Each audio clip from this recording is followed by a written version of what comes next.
सातव्या मुलीची सातवी मुलगी या मालिकेच्या आजच्या भागात आपण पाहणार आहोत. नेत्रा आणि इंद्राने ती अस्ती कट्यार जागृत करतात आणि मग इंद्राने नेत्राला म्हणते की घे ती कट्यार आणि कर त्या विरोचकाचा वध. मात्र त्यानंतर जेव्हा नेत्रा ती कट्यार घेऊन उभी राहते तेव्हा त्या ठिकाणी विरोचक नसतो आणि विरोचकाला गायब झालेलं बघून त्या दोघीही घाबरतात. तितक्यात इंद्राणीच्या लक्षात येतं की ती कुऱ्हाडसुद्धा त्या ठिकाणी नाही आहे. त्यामुळे ती नेत्राला सांगते की आपल्याला सावध राहायला हवं आणि मग त्या दोघी जणी जंगलात 2 दिशांना विरोचकाला शोधायला सुरुवात करतात. विरोचक मात्र नेत्राच्याच पाठीमागे उभा असतो आणि तो नेत्रावर हल्ला करण्यासाठी योग्य संधीची वाट बघत असतो. नेत्रा विरोचकाचा शोध घेत जंगलात आतपर्यंत जाते आणि ती बेसावध आहे हे बघून विरोचक तिच्यावर कुऱ्हाडीने हल्ला करण्यासाठी येतो. पण तितक्यात नेत्रा सावध होते आणि विरोचक तिच्यावर हल्ला करणार त्याआधीच ती अस्ती कट्यारीने विरोचकाच्या पोटावर वार करते. ती अस्ती कट्यार विरोचकाच्या शरीराच्या आरपार घुसते आणि त्यामुळे जागीच विरोचकाचा अंत होतो. तितक्यात इंद्राणीसुद्धा त्या ठिकाणी येते आणि नेत्राने विरोचकाचा अंत केला आहे हे बघून तिला खूप आनंद होतो. नेत्रा मात्र रागातच रुपालीकडे बघत असते. तर त्या अस्ती कट्यारीमुळे रुपालीला खूप त्रास होत असतो. पण त्याही परिस्थितीमध्ये ती पुन्हा एकदा नेत्रावर वार करण्यासाठी जाते. मात्र नेत्रा बाजूला सरकते आणि रुपाली एका झाडाच्या फांदीवर जाऊन पडते आणि मग त्यानंतर तिथेच तिचा जीव जातो. आणि मग इंद्राणी नेत्राजवळ येते. विरोचकाचा आता खरंच अंत झाला आहे हे बघून त्या दोघींनाही खूप आनंद झालेला असतो. नेत्रा म्हणत असते की विरोचका, कलियुगातील हे युद्ध देवी आई पुन्हा एकदा जिंकली आहे. सत्याचा असत्यावर विजय झाला आहे. विरोचकाचा वध झाला आहे. आणि मग त्यानंतर त्या दोघी जणी रडतच एकमेकींकडे बघू लागतात. त्यांना या युद्धात घडलेले अनेक प्रसंग आठवत असतात आणि आता फायनली विरोचकाचा वध झाल्यामुळे त्या दोघींचाही आनंद गगनात मावेनासा होतो. त्या देवी आईचे आभार मानतात आणि मग त्यानंतर इंद्राणी म्हणते की चल नेत्रा, आता आपल्याला इथून जायला हवं. मात्र नेत्रा म्हणत असते की विरोचकाचा खरंच अंत झाला आहे ना आत्या. आणि त्यावर इंद्राणी म्हणते की हो नेत्रा, तू मनात आता कोणतीही शंका आणू नको. कारण देवी आईने विरोचकाचा वध करण्यासाठी जे शस्त्र बनवलं होतं त्यानेच त्याचा वध झाला आहे. आणि ज्याप्रमाणे ती अस्तिका हवेत विरून गेली त्याचप्रमाणे विरोचकसुद्धा जाईल. आणि त्यामुळे मग नेत्रा मनात कोणतीही शंका आणत नाही. आणि मग त्या दोघी जणी त्या जंगलातून बाहेर पडतात. पण पुन्हा एकदा त्या विरोचकाकडे पाठीमागे वळून बघतात. विरोचक त्याच जागी असतो आणि निश्चल पडलेला असतो. त्यामुळे त्यांची खात्री पटते की आता खरंच विरोचकाचा अंत झाला आहे. तर दुसरीकडे अद्वैत नेत्रा इंद्राणीचीच वाट बघत असतो आणि तितक्यात बेल वाजते. तो घाबरूनच विचारतो कोण आहे. आणि त्यावेळी त्याला नेत्रा आवाज देते. त्यामुळे अद्वैत पटकन दरवाजा उघडतो आणि समोर नेत्रा आणि इंद्राणीला सुखरूप बघून तो रडू लागतो. आणि मग त्या दोघी जणी आतमध्ये येतात. अद्वैतचं लक्ष नेत्राच्या हातावरील मनोरमा आजींच्या शक्तीकडे जातं आणि ती शक्ती नेत्राला मिळाली आहे म्हणजे विरोचकाचा वध झाला आहे हे लक्षात आल्यावर तो खूप खुश होतो आणि रडतच खाली बसतो.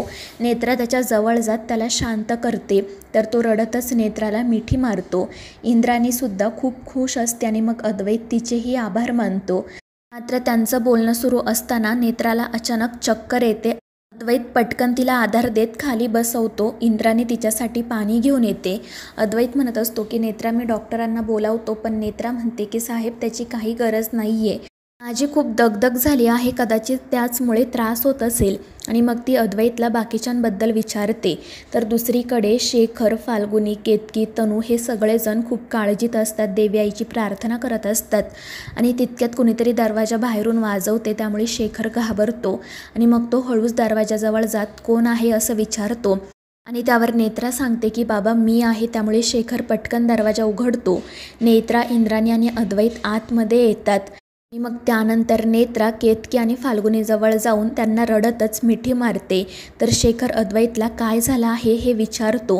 आणि मग त्यानंतर नेत्रा त्या सगळ्यांना तिच्या हातावरील मनोरमा आजींची शक्ती दाखवते. त्यामुळे ते सगळेजण खूप खुश होतात, देवी आईचे आभार मानतात.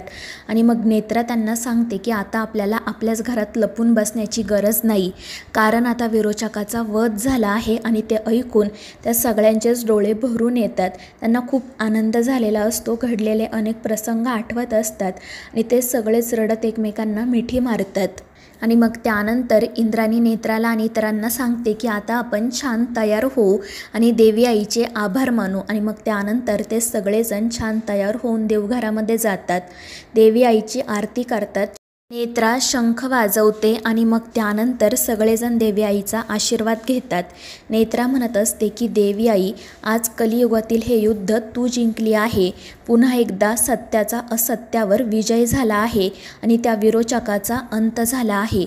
पुढे ती म्हणते की मनोरमा आजी, इंद्राणी आत्या आणि मी, आम्ही तिघी तुझ्या लेकी आहोत. या विरोचकाचा वध करण्यासाठीच तू आम्हाला जन्म दिला, पण फक्त आम्ही तिघींनी नाही तर माझ्या या सगळ्या माणसांनी आम्हाला खांद्याला खांदा लावून साथ दिली.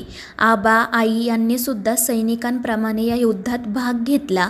या युद्धामध्ये आम्ही आमची अनेक माणसं गमावली, पण शेवटी आपण हे युद्ध जिंकलो. सत्याचा असत्यावर विजय झाला. आणि मग त्यानंतर ते सगळेजण देवी आईचे आभार मानतात. त्यानंतर मग नेत्रा आबांना कॉल करून ही आनंदाची बातमी सांगते. आबासुद्धा खूप खुश होतात, पण ते नेत्राला विचारत असतात की ज्या ठिकाणी विरोचकाचा वध झाला तिथे मी एकदा जाऊन बघू का.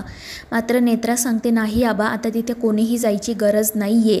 त्या विरोचकाचं काय करायचं हे देवी आई बघून घेईल. आता आपण निश्चिंत राहू. त्यावर आबासुद्धा हो म्हणतात. मग अद्वैत त्या ठिकाणी येतो. तो नेत्राला म्हणतो की नेत्रा, आता आपल्या आयुष्याची नव्याने सुरुवात झाली आहे. आता मला माझं पुढचं सगळं आयुष्य फक्त तुझ्यासाठी जगायचं आहे. तुझं प्रत्येक स्वप्न पूर्ण करायचं आहे. तर नेत्रा ही त्याला मिठी मारून म्हणते की साहेब, आज अनेक दिवसांनंतर मी घरातील प्रत्येकाच्या चेहऱ्यावर आनंद बघितला, हसू बघितलं आणि आता आपली जबाबदारी आहे त्यांच्या चेहऱ्यावरचं ते हसू कायम तसंच ठेवायचं. आणि त्यावर अद्वैतही हो म्हणतो. मात्र दुसरीकडे विरोचकाच्या बोटांची हालचाल होत असते, त्याचा अंत झालेला नसतो. तर मित्रांनो, या मालिकेच्या पुढील भागांच्या अपडेट्ससाठी आपल्या चॅनेलला सबस्क्राईब करा.